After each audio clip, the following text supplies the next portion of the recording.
Liz, no se escucha nada.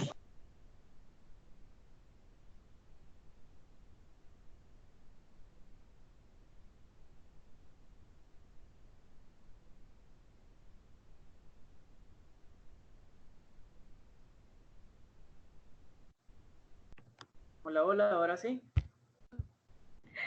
Hola. Sí, Lick, ahora sí se escucha. Pues sí. Bueno, Sí, Lick, ahora sí.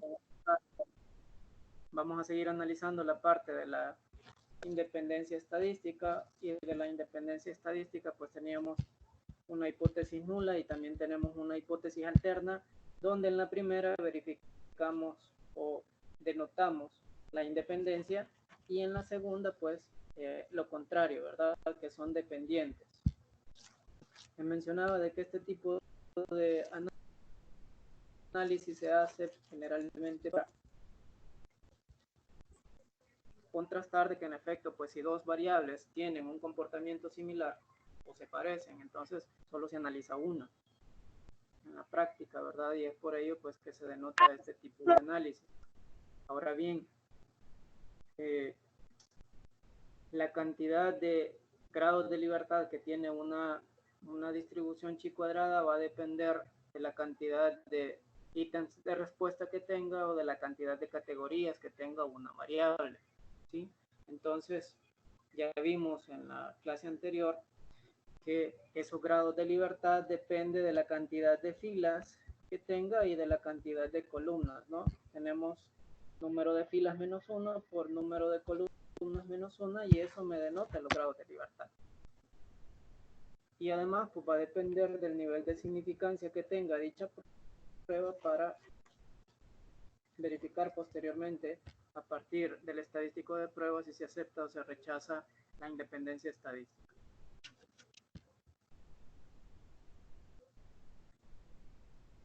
Bueno, y ahí tenían algunos otros ejemplos, ¿verdad? Que les pedí que los hicieran, tomando en cuenta la independencia estadística. Bueno, también existen otro tipo de pruebas dentro de la distribución chi cuadrado.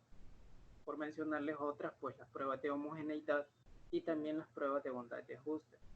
Las pruebas de homogeneidad, pues, son similares. Los cálculos se hacen prácticamente igual, como que si fuesen una independencia estadística, ¿no? Lo único que en este caso, pues, no se prueba independencia estadística, sino que lo que se trata de verificar en este caso es que si nosotros tomamos ciertos elementos, en este caso vamos a tener diferentes muestras, y las muestras van a depender de la cantidad de filas que tengamos, ¿sí?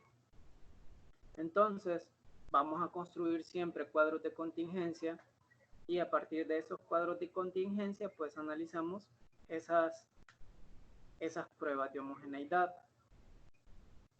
¿Qué vamos a probar con esto? Pues que si las muestras provienen o no de una misma población, ¿sí?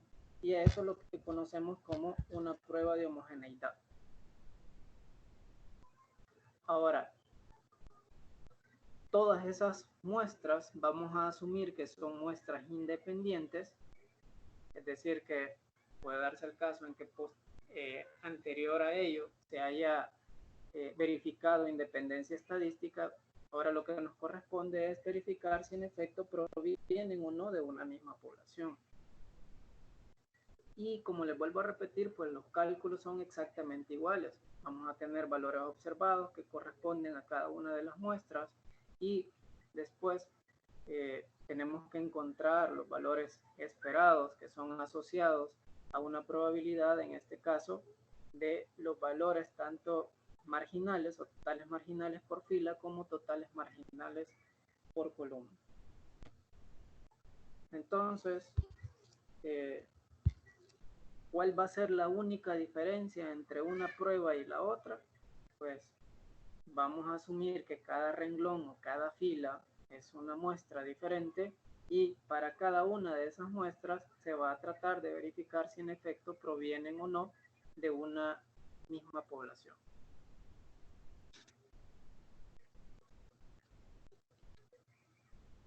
De hecho, esta prueba de homogeneidad se dice que es una extensión de la prueba de independencia.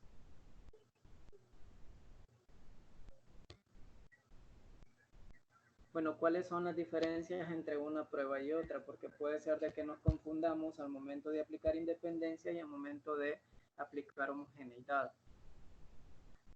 Bueno, aquí las pruebas de independencia, pues tratamos de verificar si un atributo no depende de otro, y en la prueba de homogeneidad se trata de verificar o se trata de detectar si las muestras provienen o no de una misma población o de poblaciones diferentes. En la prueba de independencia cabe mencionar de que vamos a tener una única muestra para hacer el análisis, ¿sí? Y en la prueba de homogeneidad vamos a tener dos o más muestras independientes, ¿no? De cada una de las poblaciones que nosotros asumimos que son independientes. En este caso de la prueba de independencia vamos a tener frecuencias marginales, que son cantidades aleatorias, es decir, que por alguna razón nos quedó ese valor. Y por otro lado vamos a tener las pruebas de homogeneidad, que son frecuencias marginales por filas, lo que les mencionaba, que además son tamaños muestrales. Es decir, que cada uno de los renglones que tengamos van a ser muestras diferentes. Ahora, ¿cuál va a ser la idea de diferencia entre una y la otra? Es que en la primera probamos independencia, es decir, que si un atributo no depende de otro, y en la otra prueba vamos a verificar de que las muestras provienen o no de la misma población.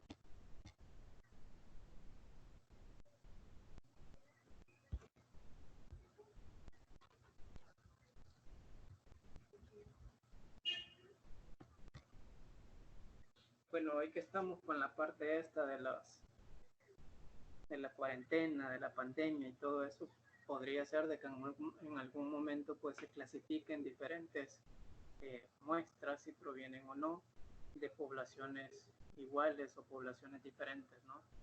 Entonces, generalmente este tipo de pruebas es muy usada para denotar algunos cálculos. Pero observen el ejemplo, este ejemplo que se les presenta. En un estudio sobre la relación entre el tipo de sangre y la enfermedad, grandes muestras de pacientes que padecen de úlcera péptica, enfermos de cáncer gástrico y personas que están bajo control, libres de estos padecimientos, fueron clasificados de acuerdo con su tipo de sangre. Tipo de sangre O, A y también B. Bueno, también tenemos otro tipo de sangre, nos dice ahí A y B, que ha sido omitido, ¿no? Por alguna razón ha sido omitido. Entonces, tenemos en este caso un cuadro de contingencia, la cual me muestra en frecuencias observadas cada uno de estos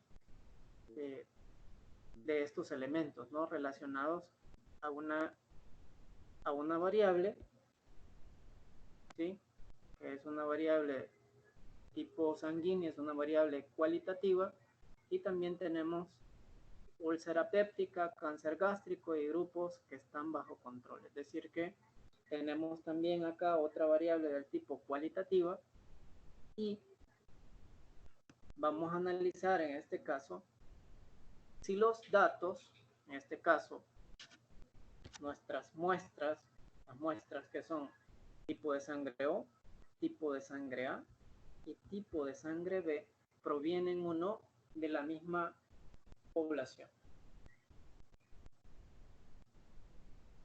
Entonces tenemos en este caso este cuadro de contingencia, ¿sí? Donde denotamos los tipos sanguíneos y además tenemos algunos padecimientos de enfermedad, ¿no? Tenemos los totales, que dijimos anteriormente, pues que los totales no son valores aleatorios como la prueba de independencia estadística, sino que en este caso tenemos muestras. Estas son muestras aleatorias. Tenemos 3 muestras, ¿sí? Y además son totales marginales, ¿verdad? Totales marginales por fila, que son 3, y también tenemos totales marginales por columna, que también son 3. Ya vimos que no necesariamente pues estos cuadros de contingencia van a ser cuadrados, ¿verdad? Sino que pueden ser también rectangulares.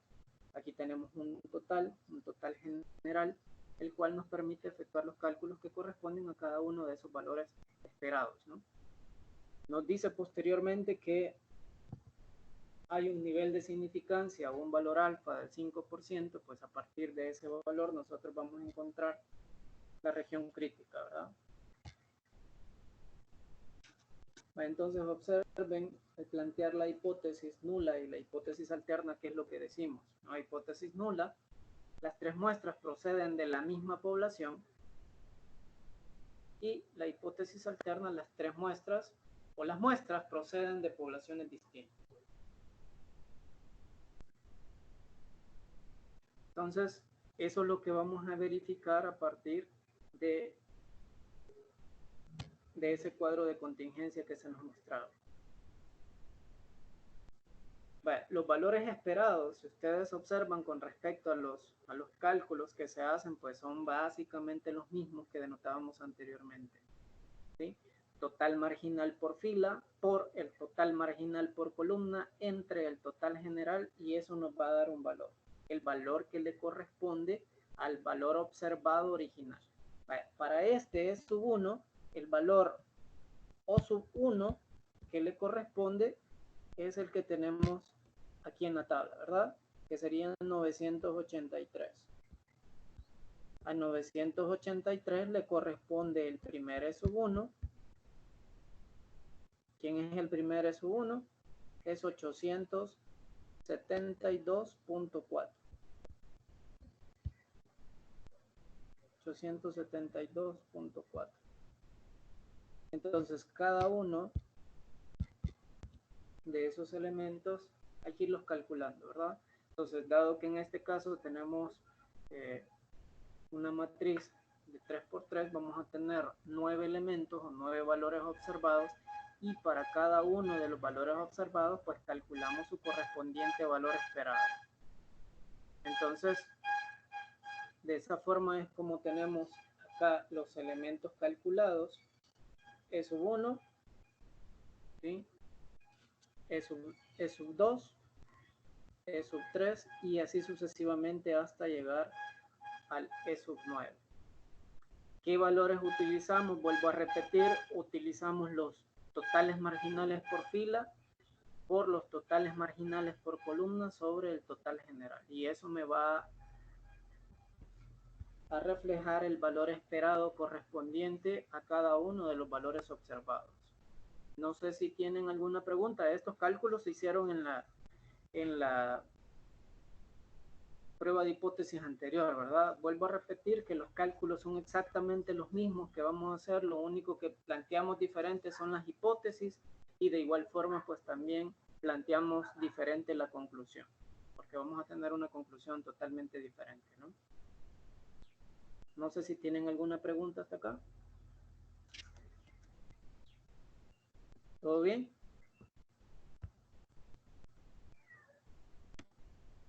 ¿Preguntas?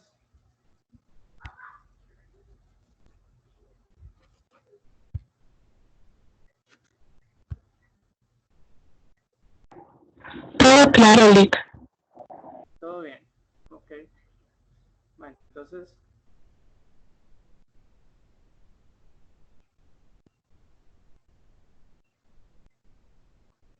continuamos. Después de tener los valores esperados, ya dijimos anteriormente que esos valores esperados son asociados a cada uno de los valores observados. Hay que encontrar el valor chi cuadrado. ¿Quién es mi chi cuadrado? Bueno, el chi cuadrado de tablas es el valor que me va a permitir decidir si acepto o rechazo la hipótesis, tomando pues como referencia también el valor encontrado del estadístico de prueba, ¿sí? Ahora, el valor de tablas que tengo acá, pues depende de los grados de libertad que corresponden a dicha variable, así como también del nivel de significancia, ¿ok? Vaya, ya dijimos anteriormente que los grados de libertad los calculamos filas menos 1 por columnas menos 1. ¿Cuántas filas tiene la variable? En este caso, la tabla de contingencia tiene 3 filas. Solo vamos a contar como filas la que corresponde a la O, A y B. Tenemos 3 filas y también tenemos 3 columnas. Los totales, vuelvo a repetir, no cuentan como columnas, ¿verdad? Solo son las categorías de cada una de las variables. Entonces, si tengo 3 filas y además tengo 3 columnas, los grados de libertad son los siguientes. Filas menos 1, 3 menos 1, eso es 2, multiplicado por columnas menos 1, que tengo 3 columnas menos 1, tendría 2, por lo tanto tengo 2 por 2 y eso es igual a 4. Entonces, los grados de libertad que le corresponden a esta distribución son 4 grados de libertad con un nivel de significancia de 0.05. ¿Sí?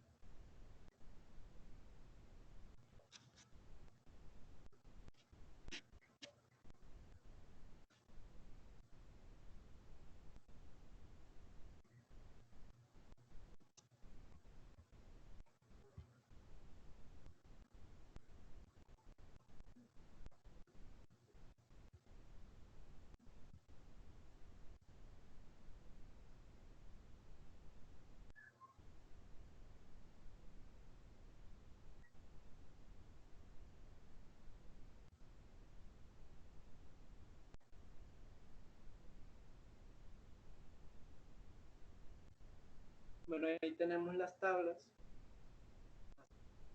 Tabla de la distribución chi cuadrado. Y buscamos con el nivel de significancia y con los grados de libertad en la tabla.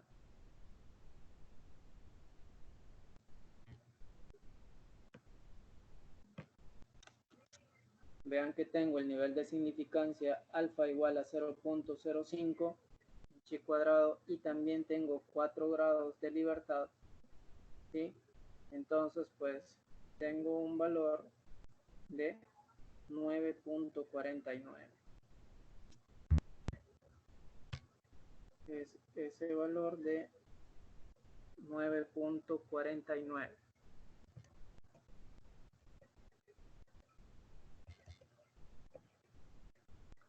Entonces nos venimos para acá y ahí tenemos el valorcito, miren, el que tenemos acá, que es de 9.49. Chi cuadrado con 0.05, nivel de significancia y 4 grados de libertad. ¿Ok? Vaya. Ahora ya teniendo esto,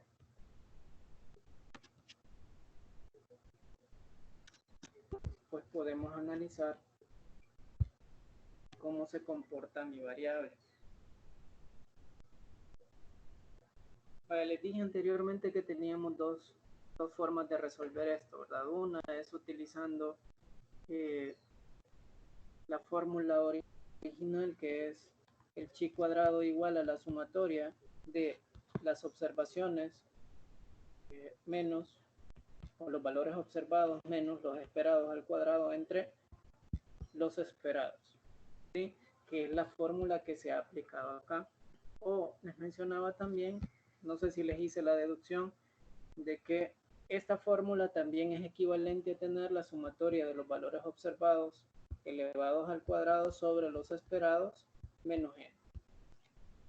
De cualquiera de las dos formas van a llegar al mismo valor, ¿no? Ahí elijan ustedes cuál van a utilizar. ¿Qué es lo que hacemos acá? Ir encontrando esas diferencias. Valor observado menos valor esperado, elevar esa diferencia al cuadrado, luego dividir entre el valor esperado correspondiente a cada una de esas diferencias y luego sumar todos esos elementos. Dado que en este caso tenemos 9 valores observados y 9 valores esperados, entonces van a ser 9 sumas las que van a hacer. ¿Sí?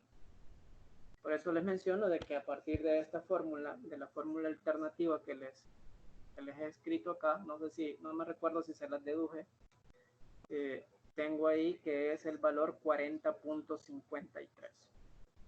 ¿Sí? con cualquiera de las dos fórmulas van a llegar exactamente a lo mismo. Anoten esa fórmula, no voy a hacer que les vaya a preguntar por esa fórmula.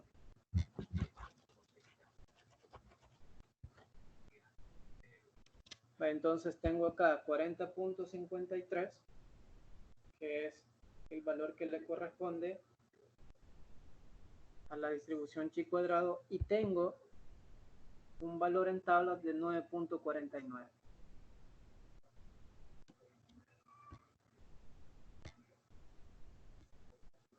Bueno, ahí tenemos gráficamente qué es lo que está sucediendo. A la derecha de la distribución tengo un 5%, que es equivalente a 0.05, ¿sí?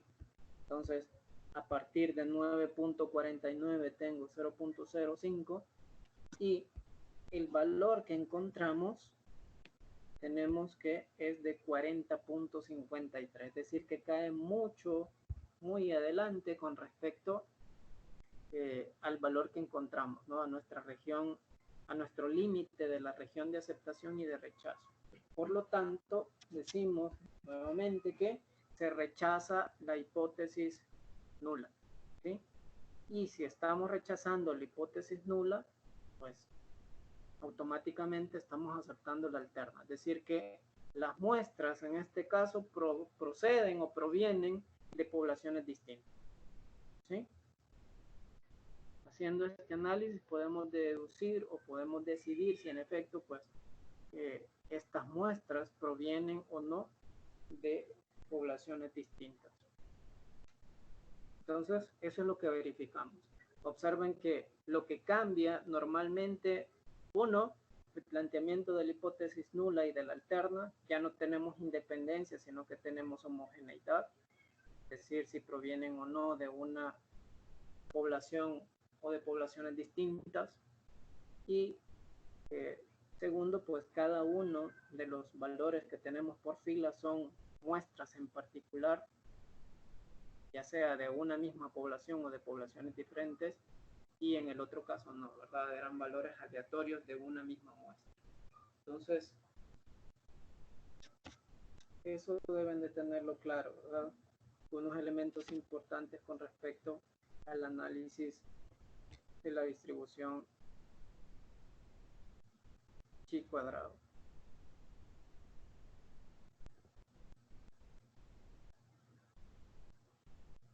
¿Preguntas con eso? No sé si tienen preguntas hasta ahí.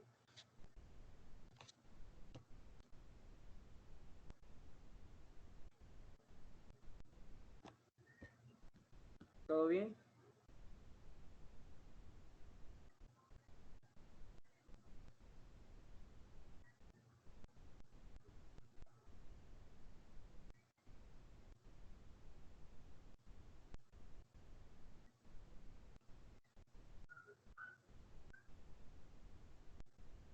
Entonces eso es lo que se hace normalmente cuando estamos analizando homogeneidad e independencia. Ustedes podrán decirlo, si es lo mismo, ¿verdad? Sí, los cálculos es lo mismo, pero las conclusiones iniciales, que son en este caso planteamiento de las hipótesis, y también final, que es tomar una decisión, sí son diferentes, ¿verdad? A pesar de que los cálculos son exactamente iguales. Entonces tengan cuidado con eso, ¿verdad? Porque si no van a llegar a resultados que no son los correctos, dado que se parecen, ¿verdad? Tienen cierta similitud en cada uno de los cálculos que se hacen.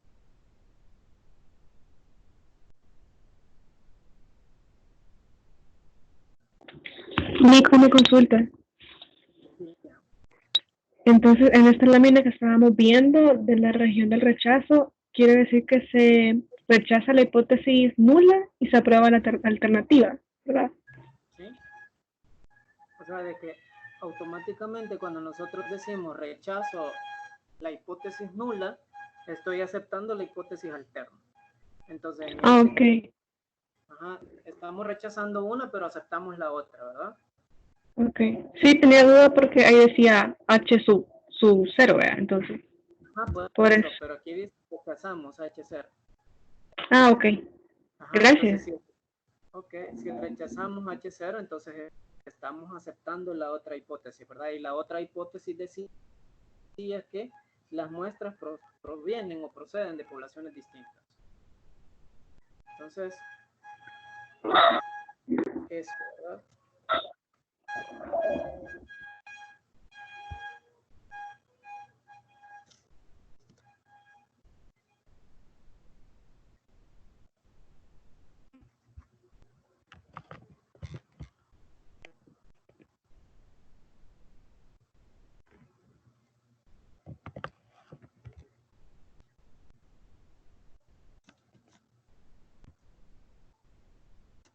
Bueno, no sé si me quieren ayudar a resolver uno de los que están acá. Siempre tomen en cuenta las limitaciones de la distribución chi cuadrado, ¿verdad? Porque también deben tomar en cuenta esas limitaciones. ¿Se recuerdan cuáles eran las limitaciones de la distribución chi cuadrado? ¿Se recuerdan cuáles eran las limitaciones de la distribución chi cuadrado?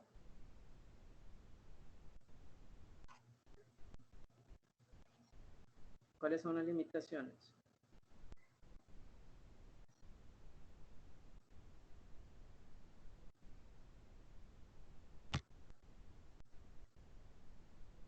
Si tenemos frecuencias observadas menores que 50 y además pues tenemos un grado de libertad, vamos a utilizar otra fórmula, ¿verdad? Esta fórmula, si ustedes la buscan, se llama corrección de Yates.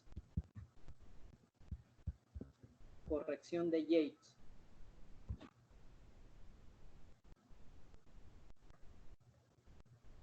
La otra me dice de que si tenemos valores esperados menores que 5, vamos a unir las casillas adyacentes de tal forma que logremos obtener un valor mayor que 5 cuando sumemos esas casillas adyacentes. Es decir, que las casillas que están a la par se van a sumar de tal forma que logremos obtener valores esperados mayores que 5. ¿Sí?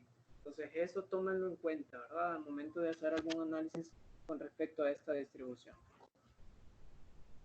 Bueno, aquí tenían uno, ¿verdad? Tenían un ejemplo de cómo aplicarlo tomando en cuenta esas limitaciones.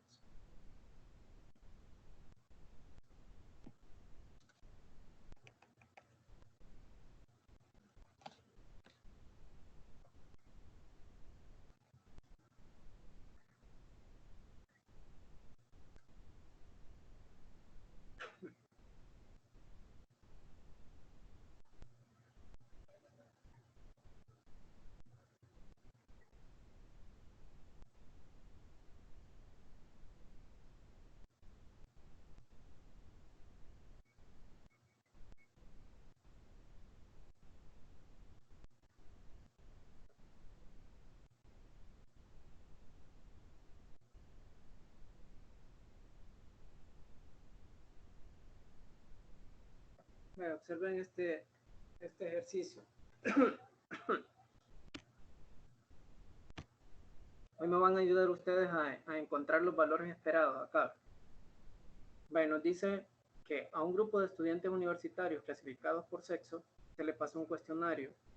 Una de las preguntas decía que, bueno, ¿a qué actividad le preocupa más llegar tarde? Y las distintas alternativas son las siguientes. La A es a clase, B al trabajo, C al cine, D a una cita amorosa y E a la iglesia. Y los resultados fueron los siguientes. Bueno, tenemos acá una clasificación por sexo y además pues tenemos la otra variable que es actividades que preocupan llegar tarde, ¿no? ¿Cuáles son? A clase, B al trabajo, C al cine, D a una cita amorosa y E a la iglesia. nos piden que verifiquemos o que probemos si la distribución de llegadas a las diferentes actividades es homogénea. Es decir, que si en realidad estos datos provienen o no de una misma población. Eso es lo que me está preguntando.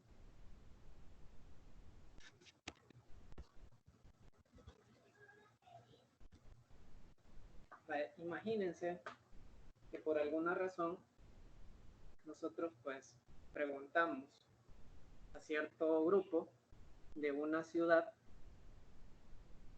y nos vamos, por decir algo, a otro país.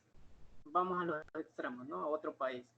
Y hacemos las mismas preguntas en otro país. ¿Creen que podríamos obtener respuestas similares? Según esta prueba, ¿no? ¿Sí? Porque puede ser que ellos tengan otra cultura, ellos tengan diferentes factores que hacen que, por ejemplo, no lleguen tarde.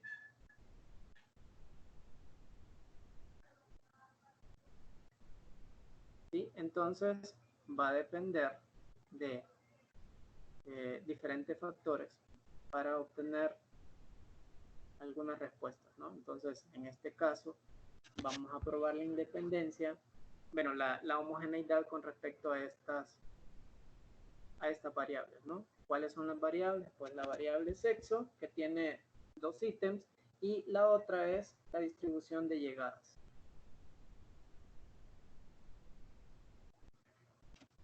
Entonces, para ello tenemos cuántas categorías. Para la variable sexo tenemos 2 categorías, y para la variable distribución de llegadas tenemos 5 categorías. Vuelvo a repetir, los totales no cuentan como filas o columnas, ¿verdad? Aquí tenemos 2 totales marginales por fila, y esos totales marginales por fila, acuérdense a qué corresponden, pues corresponden a muestras. Aquí tengo una muestra 1 y muestra número 2. Es decir, que se les hizo las mismas preguntas a las mujeres y a los hombres, ¿verdad? Tomando como tal una muestra 1 y una muestra 2. Entonces, ¿qué me dirían ustedes?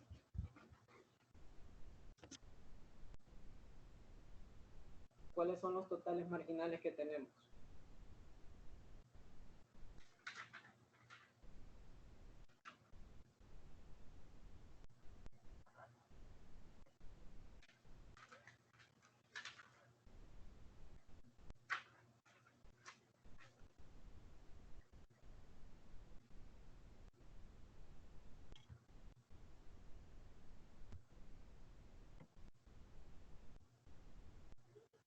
Vaya, el primer total marginal, ¿cómo lo calculamos?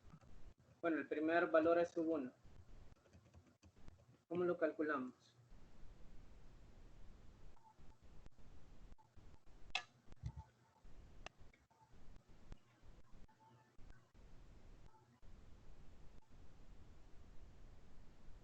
G sub 1 va a ser igual al total marginal, el total marginal por fila, multiplicado por el total marginal por columna entre ese valor. ¿Sí? G sub 1 es igual a 132 multiplicado por 87 sobre 267. ¿Cuánto le da ese primer valor? ¿Quién me dice? Si gusta, háblenme, ¿verdad? Porque ahorita estamos haciendo cálculos. Si ya los hicieron ustedes, hablen y digan, este es el valor. ¿Cuánto les da el primer valor? 43 me da a mí. ¿Cuánto? 43. 43. ¿Alguien más le da igual?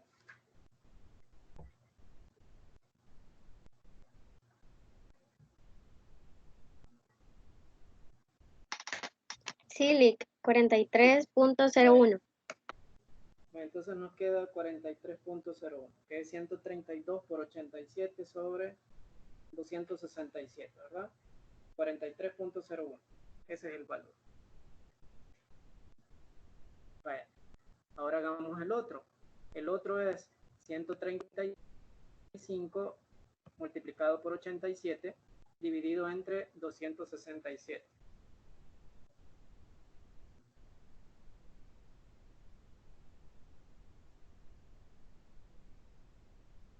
$135 por 87 sobre 267.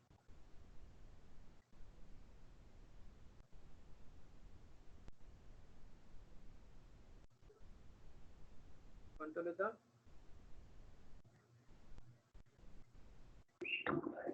Da 43.99. Aproximado, ¿verdad? 43.99. Vaya, ahora el siguiente, 132 multiplicado por 42, ¿sí? Este 132 multiplicado por 42 dividido entre 267.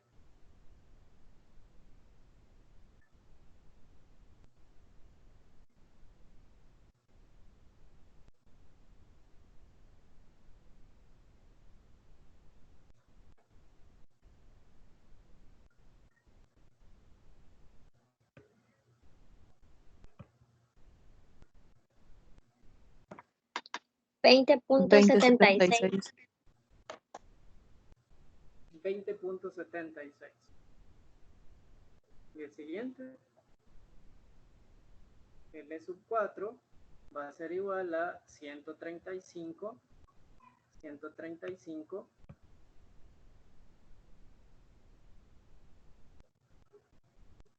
¿sí? Multiplicado por 42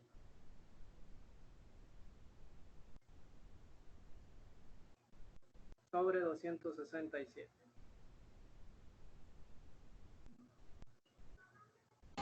21.24.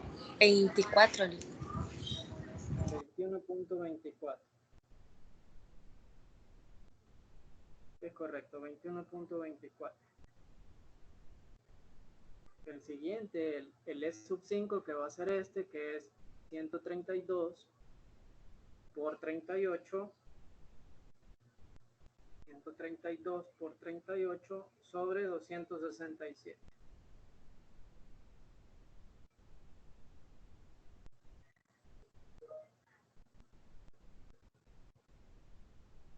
$132 por 38 sobre 267. ¿Cuánto le da? 18.78. 18.786, ¿verdad? Aproximadamente 18.79.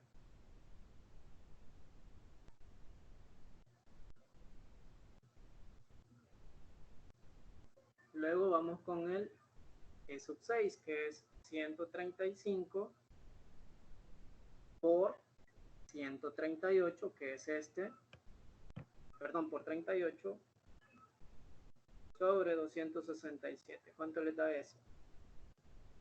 19.21. 19.21. 135 por 38 sobre 267. 19.21. Lo mismo con el otro, 132 por 73. 132 por 73 sobre 267. Y eso da un valor de 36.09. 36.09, ¿verdad? 36.09. Veamos el E sub 8, que es 135 por 73 sobre 267.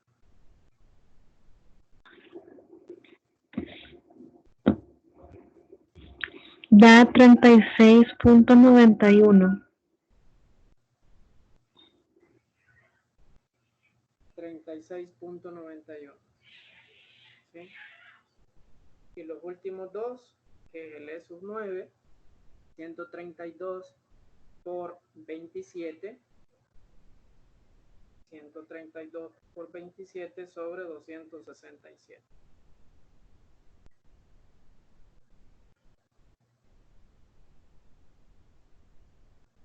¿Cuánto les da?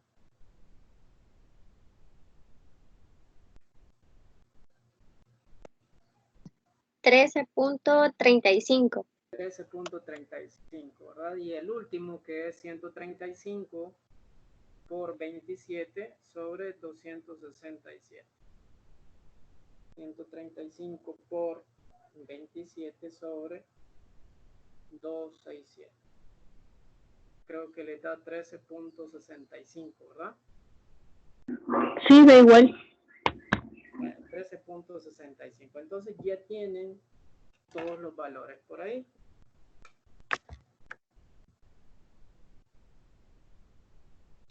Entonces tenemos, si corroboramos, el E sub 1 es igual a 43.01, E sub 2 43.99, E sub 3 2076, ¿sí? Y así sucesivamente, ¿verdad? Hasta llegar al último, E sub 10, que es 13.65. Entonces ya tenemos todos esos valores. Ahora, ¿qué vamos a hacer? Bueno, si gustan los escribimos acá, ¿verdad?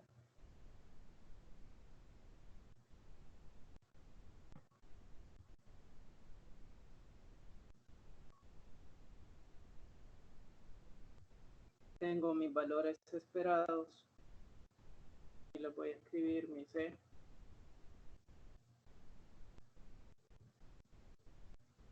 Aquí voy a escribir los observados. Bueno, los esperados tengo 43.01. El otro es 43.99. El otro es, el E sub 3 es 2076. El E sub 4 es 21.24.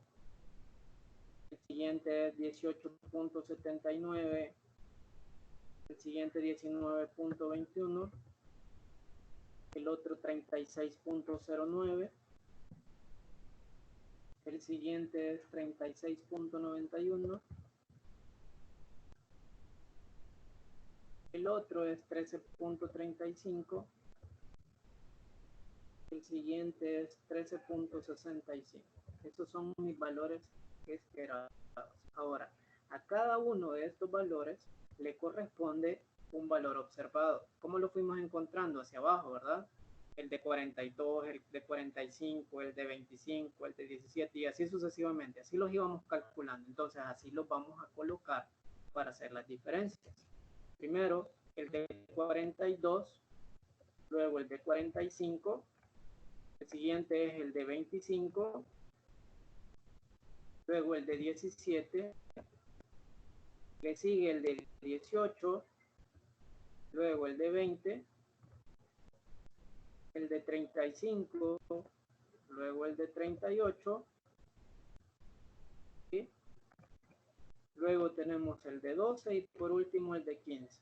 El de 12 y el de 15. ¿Okay? Entonces, dado que ya tenemos esos elementos, mis valores observados y mis valores esperados, vamos a proceder a hacer el cálculo. Nos dice que necesitamos diferencias elevadas al cuadrado, ¿verdad? ¿Sí? Acuérdense de la fórmula, es la sumatoria de las diferencias de los valores observados con lo respecto a los esperados al cuadrado sobre los esperados. Entonces ya tengo acá mis valores observados y esperados, entonces vamos a hacer esa diferencia de los observados menos los esperados. Y los vamos a elevar al cuadrado.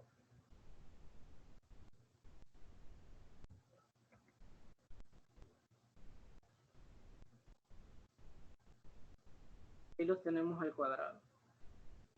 Entonces, hacemos lo siguiente.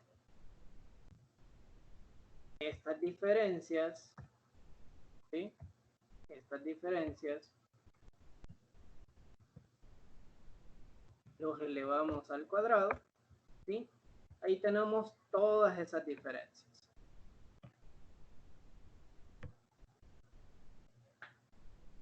Ok, pero me dice de que a cada una de estas diferencias al cuadrado hay que dividirlos entre su correspondiente valor esperado, ¿verdad? Entonces, tengo acá esas diferencias al cuadrado y aquí esto lo vamos a dividir ¿entre quién? Entre el valor esperado que le corresponde. ¿Sí? Entonces, vamos a hacer esa diferencia al cuadrado dividido entre su correspondiente valor esperado. Ahí tenemos esa operación. ¿Okay? Entonces, ya tengo todos esos elementos, voy a efectuar una autosuma.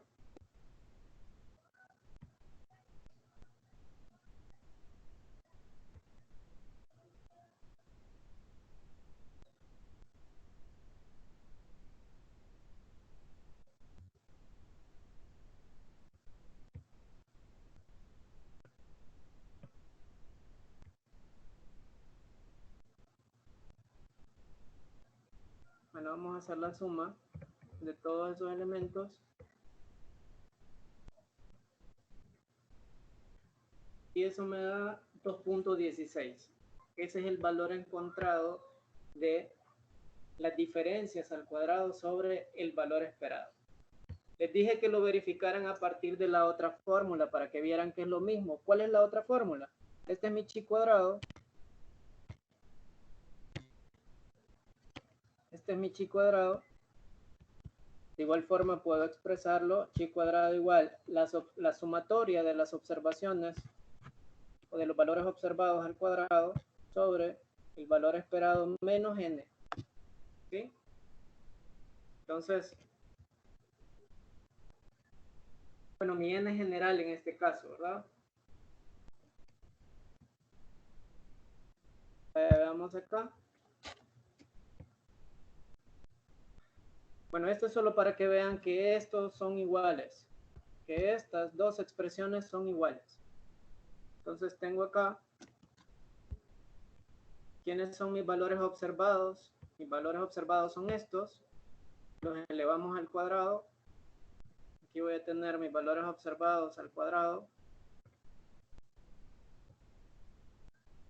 Y eso hay que dividirlo entre el valor esperado. ¿Sí?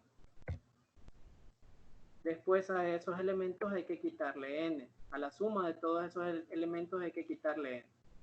Entonces, hagamos lo siguiente. Tengo los valores observados. Estos elementos los elevo al cuadrado. ¿Sí? Luego hay que dividir entre e.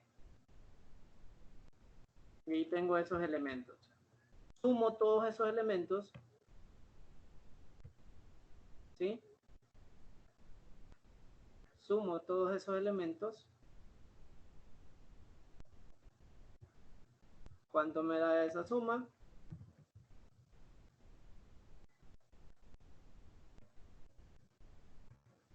Me da 269.16. ¿Sí? A eso, ¿quién me dice cuánto vale n? ¿Cuánto vale n en este caso? 267. 267, ¿verdad? Es el total general. Entonces tengo menos 267. Y miren cuánto me da. Son iguales, ¿verdad? Entonces ya comprobamos de que en efecto las dos fórmulas nos dan el mismo valor. Entonces lo pueden hacer con la primera fórmula o lo pueden hacer con la segunda fórmula. Aquí tienen este valor, que es el mismo que tenemos acá. Bueno, entonces, ¿qué es lo que hemos encontrado? Hemos encontrado el chi cuadrado. ¿Sí? Entonces, mi chi cuadrado en este caso es, mi chi cuadrado es 2.16. ¿Ok? tengo 2.16. Entonces ya tengo mi chi cuadrado de 2.16. Ahora vamos a ir a buscar mi chi cuadrado de tablas. ¿Cómo lo encontramos? Acuérdense que primero hay que encontrar los grados de libertad. Los grados de libertad son la cantidad de filas menos 1. Aquí tenemos 2 filas. Menos 1, eso es 1. Multiplicado con... Tengo 5 columnas. ¿Sí? 5 columnas menos 1, eso es 4. Por lo tanto, tengo 1 por 4, son 4 grados de libertad. Entonces, tengo acá que la distribución chi cuadrado con el nivel de significancia, bueno, no nos dice, ¿verdad? En este caso, cuál es el nivel de significancia. Otra cosa, ¿verdad? Si no menciona nada con respecto al nivel de significancia, generalmente el que se toma es el más común, que es el de 0.05. Dado que en este caso no se menciona nada, pues utilizamos el valor más conveniente. 0.05. ¿Con cuántos grados de libertad? Con 4 grados de libertad. ¿Ok? Entonces, vamos a la tabla. Chi cuadrado. Tengo el chi cuadrado de 0.05, es este, con 4 grados de libertad. Bueno, de casualidad es el mismo valor que teníamos anteriormente, ¿verdad? De 9.49. ¿Sí? Entonces, Lick, una consulta. bien. Puede poner el Excel, es que estaba viendo cómo quedaba diferente. Ajá. Ponga la tabla de Excel, por favor. ¿No la está viendo ahorita? Sí, ahorita sí. Como que, perdón, es que estaba viendo que como que tomaba todos los dígitos nosotros tendríamos que dejarlos con ¿cuántos dígitos? 2 dígitos, 2 después del punto decimal está bien. Vale, perfecto. Gracias. Pero siempre tomen en cuenta que las aproximaciones se hacen ya al final, no entre medio. Porque si ustedes van haciendo aproximaciones en cada uno de los cálculos que van efectuando, van a llegar a otro valor. ¿Sí? Ok. Entonces siempre tengan cuidado con eso. Las aproximaciones generalmente se hacen al final, no entre medio de operaciones, porque si no puede ser que lleguen a valores totalmente diferentes. Entonces el valor que tomamos acá como referencia es 2.16. Ahora, el chi cuadrado de 0.05 con 4 grados de libertad es igual a 9.49, ¿verdad? Que fue el valorcito que teníamos anteriormente. Sí lo vieron, ¿verdad? En la tabla de 9.49. Sí, Lick. ¿Sí? Vale, entonces tenemos ahí 9.49. Es ese que está ahí. ¿Okay? Entonces, con 4 grados de libertad, vamos a decir que este valorcito es 9.49. Entonces, si dibujáramos la gráfica, en este caso, tenemos acá 2.16, el valorcito cae por acá, ¿sí? 2.16, y el valor 9.49, que es quien me delimita mi zona de aceptación con mi zona de rechazo, ¿sí? Este es el chi cuadrado de alfa, y este es el chi cuadrado calculado. Entonces, ¿qué vamos a decir? Aceptamos la hipótesis nula. Por lo tanto, pues en este caso podemos decir que los datos provienen de la misma población, de acuerdo a los resultados obtenidos, ¿no? Es decir, que los datos son homogéneos. ¿Sí? Entonces, eso es lo que verificamos utilizando la distribución chi cuadrado. Bueno, ahorita que lo pueden hacer, ya se fijaron que en Excel es bien fácil hacerlo, ¿verdad? O sea, en un examen, en la práctica, en el salón de clases no lo podrían hacer de esa forma, pero ahorita que están en su casa y que tienen todo para poder desarrollarlo, pues lo pueden hacer así, lo pueden hacer en Excel. La idea es que comprendan de cómo es que salen todos esos resultados, ¿verdad? Entonces, no sé si tienen alguna pregunta hasta acá. ¿Preguntas?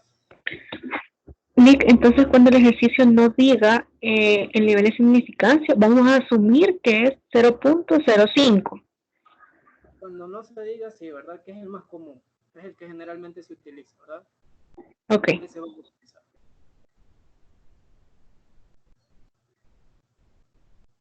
El 216 lo sacó de O menos E al cuadrado entre E, ¿verdad? De esta fórmula que les acabo de borrar. O lo pueden hacer a partir de esta otra expresión. De esa otra. ¿Sí? Que es la sumatoria de los O al cuadrado sobre E menos N. Esta, en la práctica, es mucho más sencillo hacerlo, ¿verdad? Que estar efectuando las diferencias. Es mucho más sencillo hacerlo que la otra. Pero ahí deciden ustedes, cualquiera de las dos, el resultado es el mismo.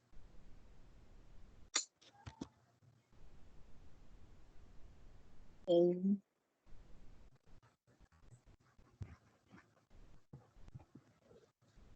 realidad no sé si vieron de dónde salía esta expresión. No sé si les hice la deducción de esa expresión.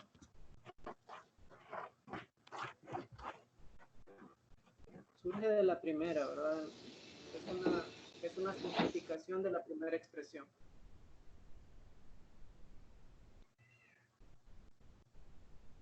¿Todo bien hasta ahí?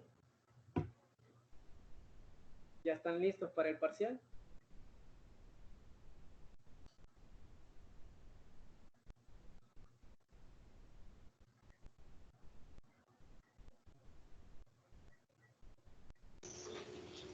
¿Preguntas? ¿Alguna otra inquietud que tengan?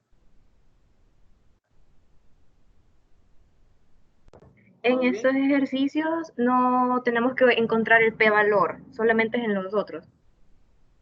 Vaya, en este caso me he limitado a no encontrar el p-valor. Se puede hacer utilizando el p-valor. El p-valor se calcula exactamente igual que como se calcula con la distribución T de Student.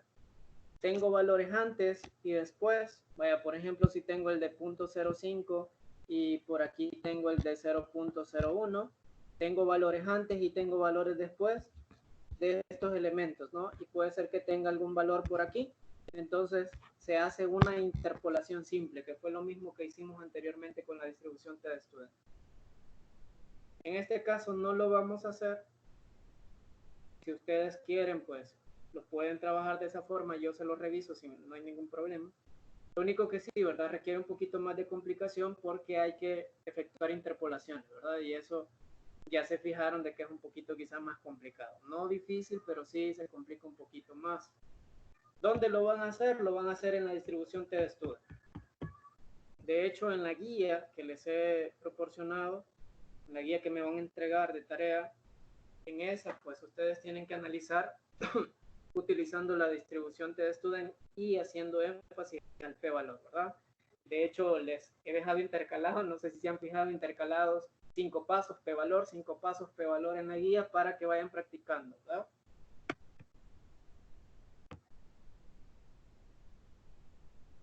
¿Alguna otra inquietud que tengan?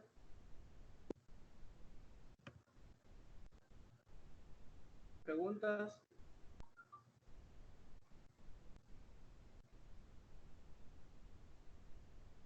¿Todo bien? Sí, Nick, yo creo que todo se ha entendido bien. Vale.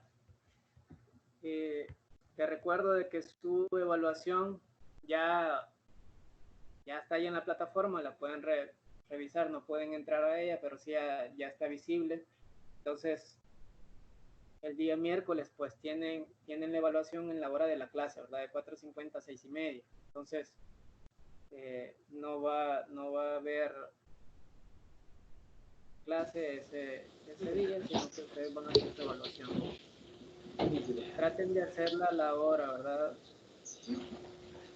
Entren temprano y traten de desarrollar la evaluación en la hora de clase, por favor, porque se les va a deshabilitar, ¿verdad? Comienza a las 4:50 y se cierra hasta las 6:30. Tienen 100 minutos, tienen 60 minutos para hacerlo. Me parece que son 2, 3 problemas, me parece que son, y además tienen una parte teórica, ¿verdad? Entonces estudien la parte teórica y también traten de resolver los problemas. Los problemas son similares a los que tienen en la guía. Entonces háganlos de la guía con tiempo para que puedan ir practicando, ¿no?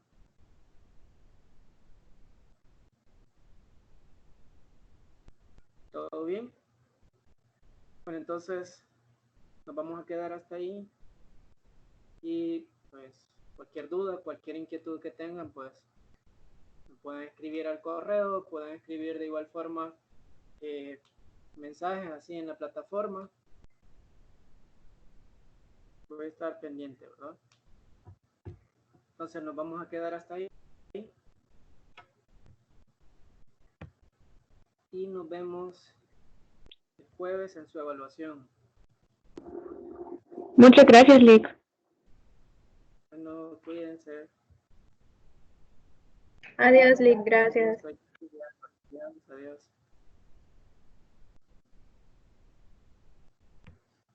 Gracias, Lick.